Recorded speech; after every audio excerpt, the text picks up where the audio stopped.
My Life in Wrestling, Chapter 2, Michigan. Angelo Poffo and I left to Michigan in April of 1963, where we started working for Bert Ruby. Bert's partner in the territory was Jack Britton, who controlled all the midget wrestlers, such as Fuzzy Cubit and Little Beaver. Bert and Jack had an office at the Eddystone Hotel, and across the street was another hotel called the Paul Revere Hotel, which is where I stayed. Michigan is where I dropped the Hurricane Hart name and officially became Playboy Gary Hart. I was excited to finally be using the name and added the Playboy in homage to my hometown, Chicago, where Playboy magazine was based out of. One night, Angelo and I were in Akron, Ohio. Bear and alligator wrestling were scheduled for the evening, but the guy that was supposed to wrestle them didn't show up. The promoter, Pedro Martinez, told me that if I would wrestle the bear and the alligator, I would get an extra $50 payoff. At the time, I was making $25 a night, so I jumped at the chance to make more money. Before the match, the bear's trainer told me to stay behind the bear and ride him, and that eventually the bear would reach back and flip me over. Then we could go around like amateur wrestlers. So I went out there and did what he said. And I actually had a pretty decent match with the bear. The trainer told me that the alligators have tremendous power closing their mouths, but almost no power at all opening them. I was assured that he would be cold and sleepy when the match started. So I was to immediately jump on his back and half Nelson him, keeping my hand over his mouth so he couldn't raise it. When the time came for my match with the alligator, his box was put in the ring, and the trainer started pounding on the sides. That was the cue for the alligator to crawl out. They kept hitting the box, but there was no sign of an alligator. They finally tipped the box on the second rope, and out slid the alligator. Immediately, I jumped on his back, clamped his mouth shut, and started rolling around with him. He was completely unresponsive. So I got off the alligator, grabbed him by his tail, and pulled on him a little bit. At first, the audience was grasping ooh and ah, but eventually the match started going nowhere quick. So I eventually rolled the alligator over and covered him for the pin. After I pinned him, I got up, and the alligator stayed on his back. It turns out I had been wrestling a dead alligator. If that wasn't enough, the people started booing me because they thought I had killed it. To top it off, Pedro Martinez didn't want to pay me the $50 because the alligator was dead and the match didn't count. When I demanded my money, he taunted, "What are you talking about, punk?" I pulled out a razor and said, "I'm going to take this razor and cut you across the top of your head." I always carried a razor with me and had used it in scuffles. I did not like being intimidated or messed with, and I would have no problem cutting him for my $50. He sensed that I was prepared to do it, so he immediately gave me my money, but I was still pissed. Before Angelo and I left that night, I grabbed a car jack and broke his headlights, front windshield, and the rear window of the hearse that Pedro Martinez rode in. He was so fat that he actually rented a hearse and had someone chauffeur him around while he slept in the back. After what I did, though, there was no way that fat bastard would be able to get any sleep during his trip back to Cleveland that night. But that's what he got for trying to stiff me.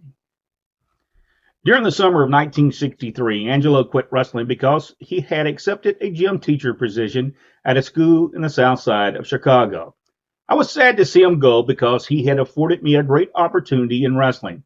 I will never forget how much he did for me. Once he left, though, Bert Ruby encouraged me to go around and wrestle as a single.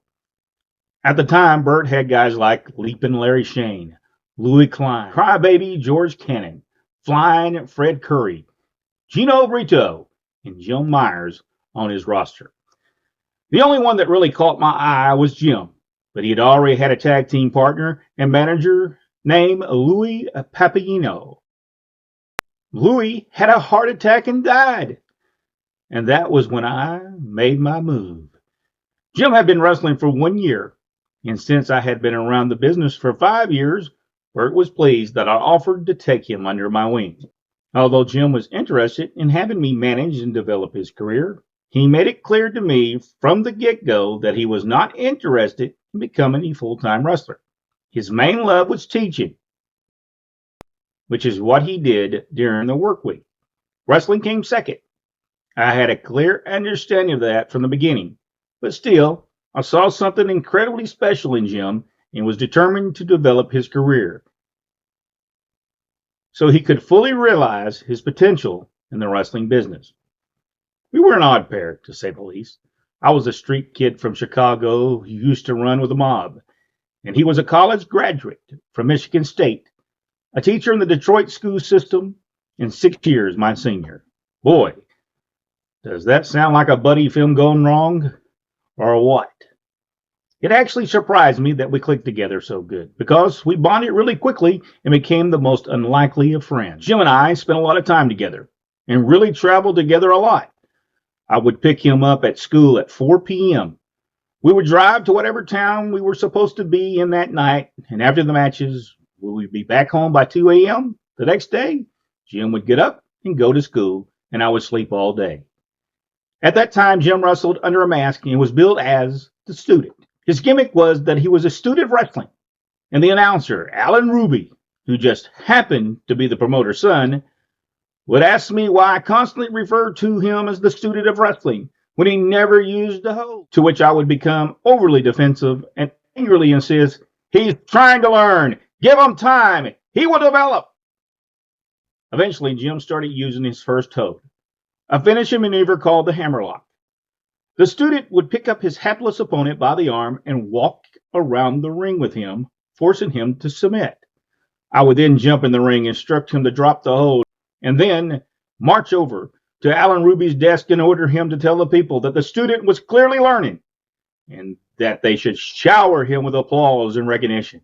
After I forced him to make those announcements several times, Alan got tired of my bullying, refused to my demands, threw down his microphone, and stormed off the set. That was, of course, the setup for a feud between myself and Alan Ruby. It was the first time I ever had a one hand tied behind my back match. We had that match throughout Michigan, and the audience loved it. It was in Michigan where I realized that I had a knack for coming up with clever finishes, and the other guys in the dressing room quickly picked up on it as well. After hearing me give my ideals to Jim every night, some of the other wrestlers started approaching me to see if I had any good ideals for their matches. Jim pulled me aside one night and told me not to give away my ideals, pointing out that we were competing against them as it was. So if I started giving them my ideals, we would be competing with me to boot. In no time, the student had become a tremendous attraction. And before we knew it, we were Bert Ruby's top heels. Jim and I were so successful that we started to get noticed by promoters from other territories. It was in early 1964 that I was first introduced to a promoter named Jim Barnett, because he had come to Michigan scouting talent for his new promotion that he was starting in Australia that year. Picture Elton John, 20 pounds lighter, and that's what Jim Barnett looked like back then. He wanted to bring me and Joe Myers over to Australia, but we had to turn it down because the tour would interfere with Jim's teaching gig. That was all right because there were other promoters interested in us. Bert ran all of Michigan except for Detroit, which was run by Eddie Farhat, aka the Sheik. Bert's promotion did air on Detroit television, though. So eventually, the Sheik contacted Bert and asked if he could use me and Jim in the Cobo Arena and on his TV in Windsor, Canada. Bert agreed, and the Sheik started booking us regularly. Since we were Bert Ruby's guys and not the Sheik's, some of the guys on his crew would look down on us. That was because Bert Ruby's promotion was looked as a minor league, and I understood that. When I went to work for Bert after leaving Chicago, I considered it a step down because he didn't use the NWA logo, the NWA champion, and like I mentioned earlier, didn't even run Detroit. Lord Athen Layton had been a wrestler of some note in the Toronto area, and he ended up becoming the announcer for the Sheik. From day one, Lord Layton treated me and Jim like we were second-hand trash because we worked for Bert Ruby. He walked around like a big shot and treated Jim and I like a couple of local yokels. Jim and I didn't care, though. We just ignored him and anyone else who looked down on us for our association with Bert and focused on getting ourselves over in Detroit. For one particular television taping, Jim and I came up with something to really get some heat. The student was wrestling a young kid, and he would constantly throw him out of the ring so I could get some cheap shots in from along the ring. The fans were going crazy, and then suddenly, and completely unbeknownst to me, Lord Layton jumped up from his announcing position and grabbed me, telling me to cut it out or we would get kicked off of TV. This wasn't an angle. This was his ego and sheer dislike for me taking over. However, there was such a tremendous reaction by the fans when Lord Layton grabbed me that the Sheik booked us in a match at the Cobo Arena. The other main event that night was the Student versus Bobo Brazil. Now, the only reason Jim and I got those plum spots at the Cobo was because Sheik had a real bad case of hemorrhoids and needed to have an operation on his ass. His hemorrhoids was so severe that he had to shove a large Kotex up his crack because of the constant bleeding. Since he was going to have to miss one of the shows of the Cobo, he was outwardly telling people that he was worried the show wouldn't draw without him. But he was secretly panicking that someone else would do better business and take his top spot in Detroit. Therefore, the Sheik put me and Jim in the top two matches that night because he wanted guys in the main event spots who he felt he could control. Lo and behold, we packed the arena that night. Regardless of how good we did, though, the Sheik quickly pushed us down the card and never capitalized on our main event successes. He definitely continued using us, but would never let us get higher in the semifinal. At the time, Bruno Sammartino was the WWF champion, and he would come into the Cobo Arena every now and then to defend his title. Whenever he would come in, he would be surrounded by an entourage of guys like Angelo Savoli, Arnold Skolin, and Phil Zacco, and was basically unapproachable. In February 1966, Bruno and his crew saw Joe Myers in the ring as the Student, and were so impressed that they asked him to come to Bruno's territory in Pittsburgh for a weekend. Since I wasn't invited, I didn't go. Jim was stunned when he came back because he had wrestled in a high school auditorium and made $500 each night. In Michigan, meanwhile, we were making $100 a night at the Cobo Arena. Eventually, Bruno asked Jim to wrestle in Pittsburgh full time, promising to only book him on weekends so it wouldn't interfere with his teaching job. Combined with his teaching gig, that guaranteed Jim a great living. Unfortunately, they wasn't interested in me, and Jim asked if I would have any hard feelings if he took the job. Of course I didn't, and felt that whatever was best for Jim was best for me. So after more than 2 years together, Jim Myers and I parted ways. I'm proud to say that we began as friends and parted as friends. And to this day, we're still best buddies and talk a couple times a month. He's the greatest guy you will ever want to meet. Was the first guy in the industry that became close to on a personal level. And is like a brother to me. Of course, after his run in Pittsburgh, Bruno introduced Jim to Mrs. McMahon in the WWF, and Jim became a staple in New York as George the Animal Steel. Aside from the money, it was completely understandable why Jim wanted to get out of Michigan. With the Sheik as the main event wrestler in Detroit, he would never get an opportunity to move up on the card and would forever be toiling away on the semi-main event. Plus, we didn't know it at the time, but the Sheik was doing everything in his power to keep me and Jim down. Frank Tunney and his nephew Jack used to come to Detroit regularly to scout talent for the promotion in Toronto.